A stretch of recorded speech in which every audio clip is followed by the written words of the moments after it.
How to open TikTok on mute every time. Hey guys, and welcome back to the channel. So in this video today, I'll be showing you how you can actually open TikTok on mute every time. So usually it is very annoying when you open up TikTok and there is an absurdly loud video at the start. Now to avoid that, you can actually toggle on TikTok on mute every time. So I'll show you how that's done.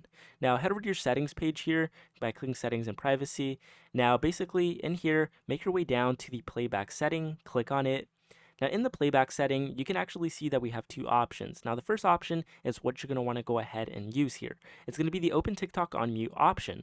So basically with this option, videos will be muted by default when you open TikTok. And it says right here as well, tap to unmute videos or use your device volume controls. So all you have to do to open TikTok on mute every time is just go ahead and toggle this on.